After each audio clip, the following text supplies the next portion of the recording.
దేవునికి స్తోత్రములు. దేవుని బిడ్డలారా, అందరూ క్షేమంగా ఉన్నారండి. మన రక్షకుడైన యేసుక్రీస్తు వారి యొక్క అపారమైన ప్రేమ మనలో ప్రతి ఒక్కరిని కాపాడుచున్నందుకే ఆయన కోట్లాది స్తోత్రాలు. అందరూ బాగున్నారండి. ఈరోజు దేవుని వాగ్దానం సామెతల గ్రంథము 10వ అధ్యాయము 24వ వచనం. నీతిమంతులు ఆశించినది వారికి దొరుకును. హల్లెలూయా! ఎంత అద్భుతమైనటువంటి వాగ్దానమో చూడండి. ఎప్పుడైతే నువ్వు చెడుతనాన్ని, పాపాన్ని విడిచిపెట్టి దేవుని బిడ్డగా జీవించడానికి ఇష్టపడతావో, నువ్వు యథార్థ హృదయం కలిగి ప్రభు మీద ఆధారపడతావో, అప్పుడు నీలోనికి నీతి అనేది వస్తుంది. అట్టి నీతిని నువ్వు కలిగి ఉంటే నీతిమంతులుగా ఉన్నవారికంట ఆయన ఏ మేలు చేయక మానరంటండి.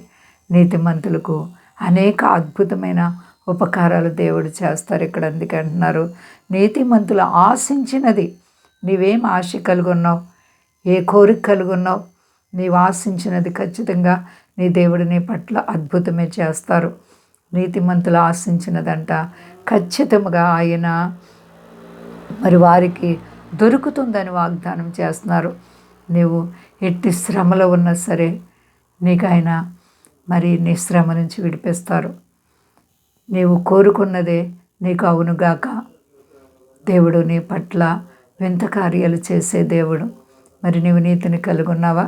అయితే నీ ప్రభు నీ చెయ్యి విడిచిపెట్టరు. నీ చెయ్యి విడవలేదంటే నీకెంతటి పరిస్థితుల్లోనైనా ఖచ్చితంగా నీ తలను పైకెత్తబోతున్నారు. మరి దేవుడిచ్చిన గొప్ప వాగ్దానం. దేవుడు మాట తప్పుటకు నరుడు కాదు. కాబట్టి నీ జీవితంలో ఏది ఆశించినా దేవుడు నీ కార్యాలని నెరవేరుస్తారు. ఆశగల ప్రాణం తృప్తిపరిచే దేవుడు, ప్రేమగల దేవుడు, నిన్ను విడిచే దేవుడు కాదు. కాబట్టి ప్రియబిడ్డ, నీవెవరివైనప్పటికీ దేవునిపై ఆధారపడు. ప్రార్థన జీవితాన్ని కలిగి ఉండు. విశ్వాసాన్ని కాపాడుకో. నీ భక్తిని కాపాడుకో.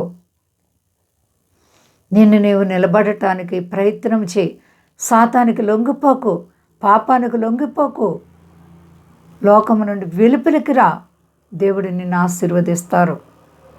ఎప్పుడైతే నీవు ఆ విధంగా ఉంటావో అప్పుడు నీ ప్రభు నీ జీవితంలో నీవు ఆశించినవన్నీ కూడా నీకు దొరుకుతున్నాయి. నీకు కలిగి ఉంటావు. ఎంతటి కష్టమైనా సరే, వ్యాధి బాధలైనా సరే, ఇరుకు ఇబ్బందులైనా సరే, నీ దేవుడు నీ పక్షంగా వ్యాజ్యమాడి నీ తలపైకి ఎత్తబోతున్నారు. కాబట్టి ఏ విషయంలో భయపడకండి. అంతా క్షేమంగా ఉన్నారండి. ప్రార్థించుకుందాం. ప్రేమ నమ్మకమైన మా తండ్రి, నువ్వు ఎంత గొప్ప దేవుడో ప్రభువా. అవును, నీతిమంతులుగా జీవిస్తే వారు ఆశించినది వారికి దొరుకుతుందని వాగ్దానం చేస్తావు. ఎంత గొప్ప దేవుడో ప్రభువా. నిజంగా మా బ్రతుకుల్లో నీవు అనేక మేళ్ళు చేస్తూ మమ్మల్ని ఆదరిస్తున్నావు అయ్యా. నీకు స్తుతులు, స్తోత్రాలు. మా దేశాన్ని, దేశ నాయకులను కాపాడండి. మా దేశ ప్రజలందరినీ రక్షించండి. మీ దాసులను కాపాడండి. స్వదేశాల బిడ్డలను కాపాడండి. కష్టాలు, బాధలు, ఆర్థిక పరిస్థితులుంటే విడిపించండి ప్రభువా. అన్ని విషయాల్లో మీ తలలెత్తివాడని నేను అంటున్నావు ప్రభువా. అయ్యా, నీవున్నావని నిరూపించుకొని ఆయన గొప్ప దేవా, అన్ని విషయాల్లో సర్వప్రపంచాన్ని చల్లగా కాపాడండి. ఏ కష్టాల్లో నా విడిపించి నీకు మహిమ తెచ్చుకో. శక్తి గలేసైనామని అడుగుచున్నాను తండ్రి. ఆమేన్.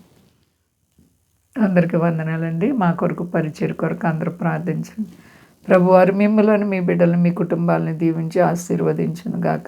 ఆమేన్.